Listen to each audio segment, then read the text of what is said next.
Herkese merhaba arkadaşlar, kanalımıza hoş geldiniz. En vefalı ünlü, Türkiye'de ve dünyada milyonlarca hayranı olan Hande Erçel'in kendisine gösterilen sevginin boşuna olmadığını bugün bir kez daha gösterdi.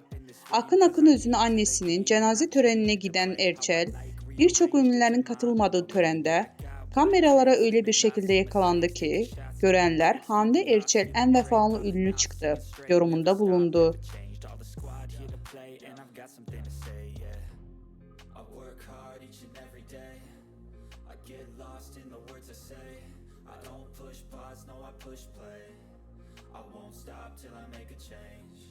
I withdraw on the things I make. I turn flaws into flawless traits. I build tall, never capped in space. I won't stop till I hear him say,